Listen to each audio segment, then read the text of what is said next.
اعوذ باللہ من الشیطان الرجیم بسم اللہ الرحمن الرحیم الحمد للہ رب العالمین وصلی اللہ علی محمد وآلہ الطاہرین اللہم صل علی محمد وعجل فرجهم۔ بات چل رہی تھی انسان کی دو حیثیتیں جو دو مرتبے ہیں کہ انسان دنیا میں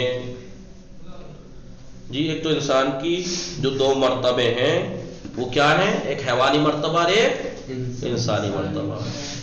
جب حیوانی مرتبہ انسان پہ غالب آ جاتا ہے تو پھر انسان کو اچھائی نظر نہیں آتی، برائی کو برا نہیں سمجھتا، پستیوں کی طرف لے جاتا ہے اسے یہ مرتبہ۔ لیکن انسان کے اندر جو ایک عالی مرتبہ ہے وہ انسانی مرتبہ، وہ انسان کو راہ کمال تک لے جاتا ہے۔ کیوں؟ کیونکہ وہ یہ سوچتا ہے، وہ نفس اسے یہ احساس دلاتا ہے کہ بھائی تو انسان ہے، تو جانور نہیں ہے، تیرے اندر جو یہ روح ہے یہ مجرد ہے، اس کا تعلق اس سے نہیں، اس والے عالم سے ہے، تو وہاں کے لیے بنا ہے نا، تو وہاں سے رابطہ برقرار رکھ۔ اب وہاں سے رابطہ برقرار رکھنے کے لیے کچھ شرط و شروط ہے، ان کو انجام دے۔ تو غیبت نہ کر، تو گناہ نہ کر، تو یہ نہ کر، تو وہ نہ کر، تو نماز پڑھ، تو روزہ رکھ، تو یہ کر، تو وہ کر، ادھر مت جا ادھر مت جا، یہ چیزیں کرتا ہے۔ تو انسان دنیا میں ایک ہی وقت میں دو طرح کی زندگی جی رہا ہوتا ہے۔ ایک ہی وقت میں ایک ظاہری زندگی جو روز کھاتا ہے، پیتا ہے، چلتا ہے، کام کرتا ہے، یہ سب ظاہری زندگی، ساتھ ساتھ اس کے وہ باطنی زندگی بھی چلتی رہتی ہے۔ وہ کیا ہے؟ کمال تک جا رہا ہے انسان، راہ کمال کو طے کر رہا ہے، یا پھر پستیوں کی طرف جا رہا ہے انسان۔ میں نے کل ذکر کیا تھا، بتایا تھا کہ انسان دنیا میں جو باطن ہے اس کا، آخرت میں اس کا ظاہر ہوگا وہ۔ تو سکینہ سمجھ رہی ہے؟ بشرا خاتون، بشرا فاطمہ، بھلے آقا کہ انسان بیک وقت دو زندگی جی رہا ہے، ایک باطنی اور ایک ظاہری۔ پھر خداوند عالم کے کچھ ارشاد ہم نے پڑھے تھے اور آیتیں پڑھی تھیں کہ جو بھی نیک انجام دیتا ہے وہ اپنے لیے انجام دیتا ہے۔ اور اب دیکھیے آج کا جو ہے اس میں کیا فرماتا ہے خداوند عالم؟ فرماتا ہے جو شخص ذرہ برابر کتنا، فَمَن يَعْمَلْ مِثْقَالَ ذَرَّةٍ خَيْرًا يَرَهُ، تو وہ انہیں قیامت کے دن دیکھے گا۔ وہ دیکھے گا کہاں؟ دیکھے گا قیامت کے دن، یعنی اس کا اسے اجر ملے گا برابر، کوئی چھوٹ نہیں ہوگی، کوئی نیکی آپ کی ایسی نہیں ہوگی جو آپ نے کی ہو اس کا اجر نہ ملے، مگر وہ آپ کے نامہ اعمال میں نیکی ہو تب۔ سکینہ، بشرا فاطمہ، وہ نیکی ہو تب، مگر آپ یہ کہیں کہ نامہ اعمال دیکھ کے، یا ہم کہیں، کیونکہ روایات میں ہے نا کہ قرآن میں بھی ہے، کچھ لوگوں کے ہاتھ میں جب ان کا حساب کتاب دیا جائے گا تو وہ اپنا حساب کتاب دیکھے، پروردگار یہ کس کا حساب کتاب ہے؟ یہ نامہ اعمال تو میرا نہیں ہے، میں نے تو فلاں نیکی انجام دی تھی، اس میں تو نہیں ہے۔ کہا نیکیاں تو انجام دی تھی لیکن تم نے غیبت کر کے وہ ٹرانسفر کر دی جس کی غیبت کی تھی اس کے اعمال نامے میں۔ جی بشرا فاطمہ، سکینہ، سمجھ رہے آپ؟ 9 کے 9 افراد، شارب، چراغ، دھیان دے رہے ہو؟ غلام علی اصغر جوہر۔ تو نامہ اعمال میں وہ جا کے ایسا ہوگا کہ بہت سے لوگوں نے نیکی انجام دی ہوں گی لیکن ان کے نامہ اعمال میں غائب ہوں گی وہ۔ تو اس کا مطلب یہ نہیں ہے کہ انہوں نے نیکیاں جو انجام دی ہیں وہ خدا نے نعوذ باللہ دیکھا نہیں اور آپ کہنے لگے خدا تو نے تو کہا تھا فَمَن يَعْمَلْ مِثْقَالَ ذَرَّةٍ خَيْرًا يَرَهُ، جو بھی نیک ذرہ برابر نیکی انجام دے گا اس کا اسے اجر دیا جائے گا۔ تو پروردگار میں نے تو کافی نیکی انجام دی تھی، کہاں ہے؟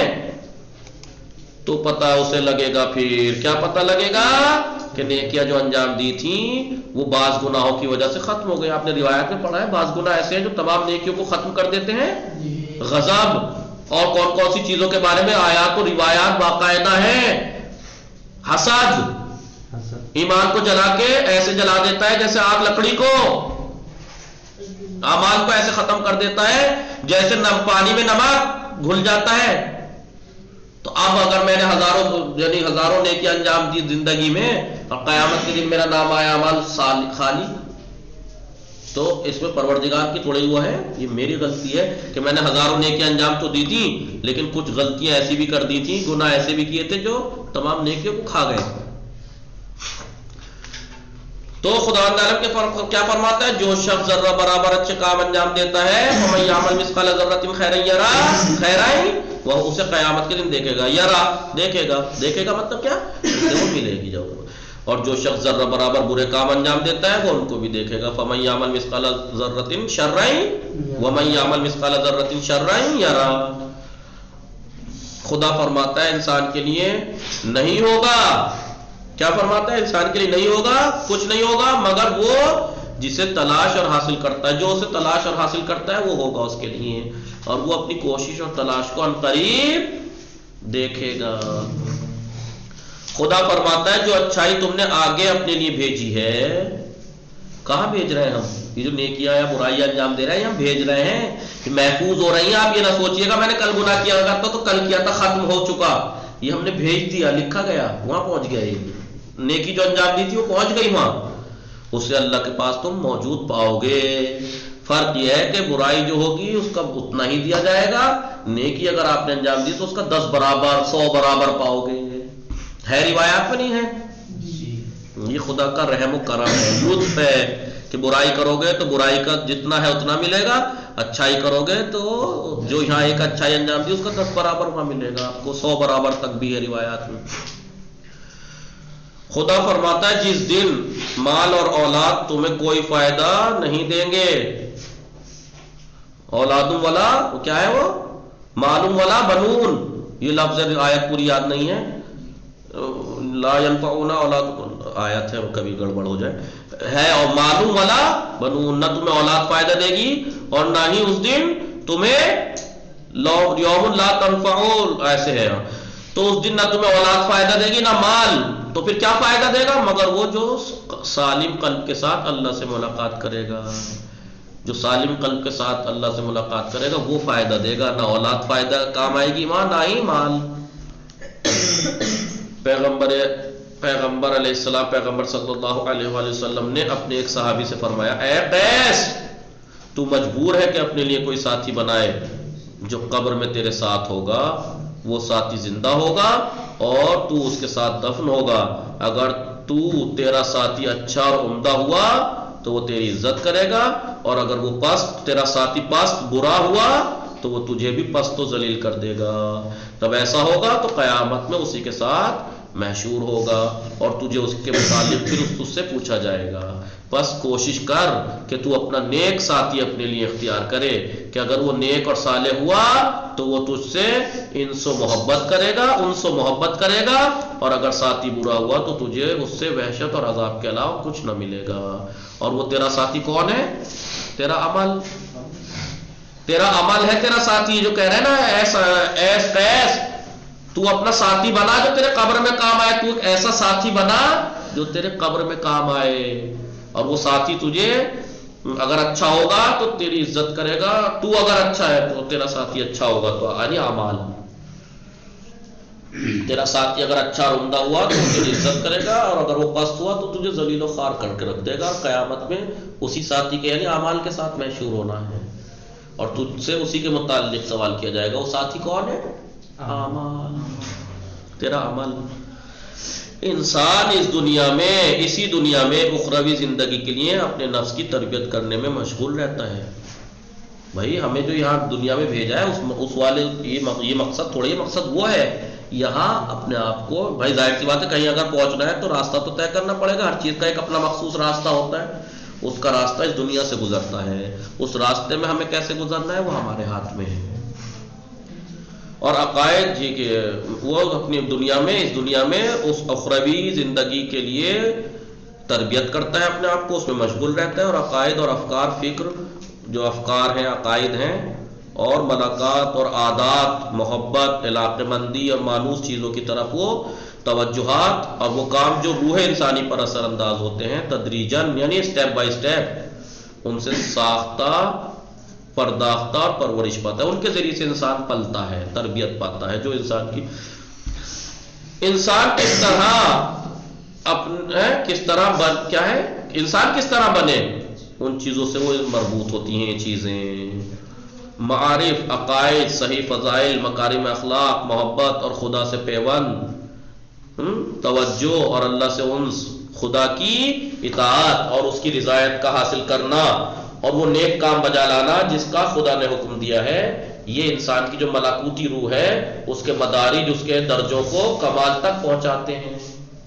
یہ چیزیں انسان کی روح کو کمال تک پہنچاتی ہیں، یہ چیزیں، اور مقام قرب الہی تک لے جاتے ہیں. انسان اسی جہان میں ایمان اور اعمال صالح کے سبب ایک پاکیزہ اور جدید زندگی حاصل کرتا ہے جو آخرت کے جہان میں ظاہر اور آشکار ہوگی. جو زندگی انسان نے اپنی یہاں بنائی ہے اپنی باطنی، وہ ظاہری ہوگی، وہاں آشکار ہوگی. خداوند عالم قرآن مجید میں فرماتا ہے جو بھی مرد یا عورت نیک کام انجام دے جبکہ ایمان بھی رکھتا ہو تو ہم اسے پاک اور عمدہ زندگی میں زندہ کریں گے. وہاں پر انسان اسی دنیا میں علاوہ ان نعمتوں کے کہ جو جس سے اس کا جسم لذت حاصل کرتا ہے، وہ نعمتیں جس سے لذت اور فائدہ کون حاصل کرتا ہے؟ انسان کا جسم. ان کے ساتھ ساتھ وہ اخروی نعمت سے بھی بابہرا ہو سکتا ہے، آخر ادھر کی بھی نعمتیں اسے مل سکتی ہیں، اور وہ ان کے ذریعے روح اور نفس کی پرورش بھی کر سکتا ہے اور اپنی معنوی اور اخروی زندگی کو بھی بنا سکتا ہے جس کا نتیجہ آخرت کے جہان میں اسے ظاہر ہوگا. کیسے بنا سکتا ہے؟ وہی نیک کام انجام دے کے.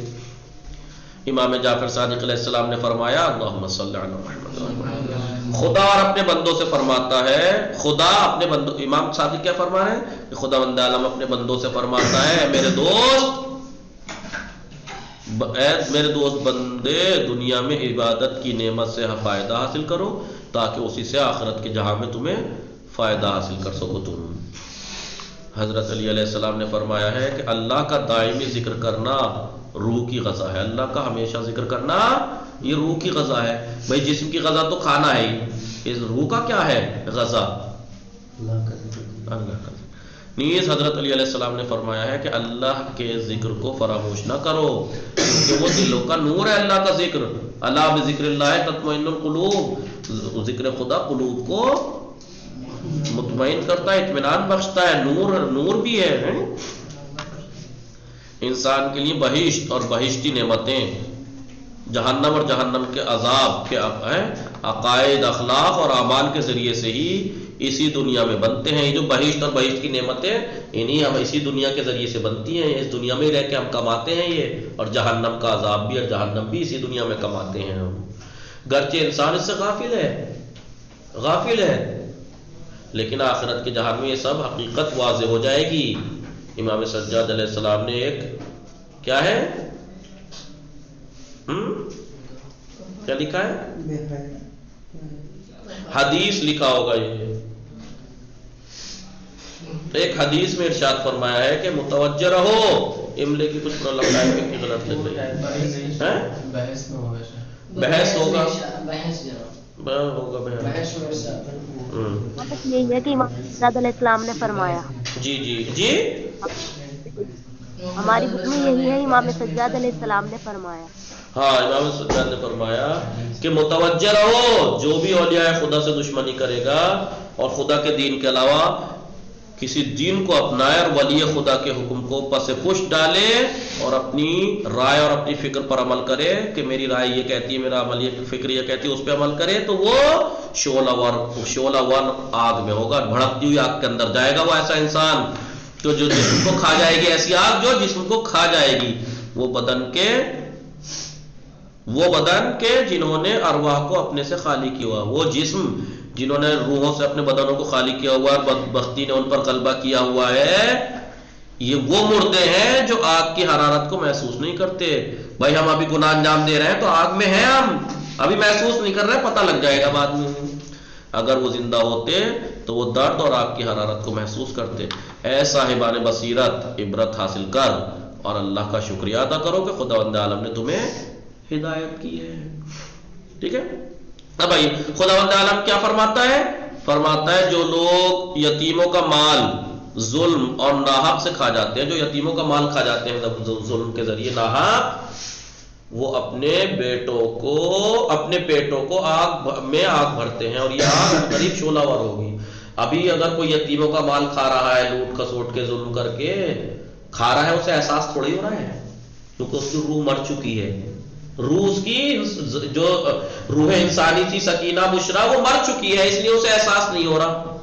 وہ آگ ہے، وہ اخروی زندگی میں دکھ جائے گی ظاہر میں کیسی آگ ہے. ٹھیک ہے بشرا جی وہ عنقریب شعلہ ور ہوگی. انسان اس دنیا میں یا آخرت کے لیے نور و بصیرت فراہم کرتا ہے، اکٹھی کرتا ہے، یا ظلمت اور تاریکی؟ نیک کام انجام دے گا ٹھیک ہے تو نور اور بصیرت آئے گی قیامت میں، اور اگر گناہ کر رہا ہے تو اندھیرا. اگر اس دنیا میں اندھا اور بے نور ہوا تو آخرت میں بھی اندھا اور بے نور محشور ہوگا. یہاں پہ بے نور سے مطلب نابینا نہیں، یعنی آنکھیں تو ہیں لیکن حق نہیں دیکھتا. ہاں تو آخرت میں بھی اندھا ہوگا. خدا فرماتا ہے جو شخص اس دنیا میں اس کے دل کی آنکھ اندھی ہے، جس کی بھی دل کی آنکھیں اندھی ہیں، وہ آخرت میں بھی اندھا اور گمراہ محشور ہوگا. علامہ طباطبائی رضوان اللہ علیہ فرماتے تھے، علامہ طباطبائی کیا فرماتے تھے کہ نجف اشرف میں ایک شخص عابد زاہدانہ زندگی بسر کرتا تھا، زاہدوں کی طرح زندگی گزارتا تھا. ایک عابد دنیاوی چیزوں سے مطلب ہی نہیں، اسے بہت بس جینے کے لیے تھوڑا بہت کھاتا تھا جو کھاتا تھا، کہ جسے شیخ عبود کہا جاتا تھا. عبود بہت زیادہ عبادت کرنے والا، عابد عبود بہت زیادہ عبادت کرنے والا، کہ وہ ولی خدا اور اہل سیر و سلوک تھے. یہ ہمیشہ ذکر اور عبادت میں مشغول رہتے تھے. کبھی قبرستان وادی السلام جاتے اور کئی گھنٹوں تک گوشہ و کنار میں بیٹھے رہتے تھے اور فکر کیا کرتے تھے، غور و فکر کیا کرتے تھے. اور کبھی ٹوٹی ہوئی قبروں میں چلتے تھے، ٹوٹی ہوئی قبروں پہ، اور نئی قبر کو بادقت ملاحظہ کرتے تھے کہ دیکھو یہ قبر ہے، آخر میں انسان یہیں جانا ہے، اور یہ ٹوٹی ہوئی قبر دیکھو کیا حال ہو گیا، اب یہ ہونا ہے انسان کا. ایک دن جب قبرستان میں سے واپس لوٹ رہے تھے کہ کئی ایک آدمیوں سے ان کی ملاقات ہو گئی اور انہوں نے ان سے ان کی احوال پرسی کی، پوچھ تاچھ کی، خیر خبر، اور پوچھا یہ شیخ عبود وادی السلام میں کیا خبر تھی؟ تو اس نے کہا کہ کوئی تازہ خبر نہیں تھی. جب انہوں نے اصرار کیا تو انہوں نے کہا کہ میں نے ایک عجیب چیز دیکھی ہے کہ میں نے جتنا پرانی قبروں کو دیکھا ہے ان میں سانپ بچھو اور عذاب کی علامتیں نہیں دیکھی.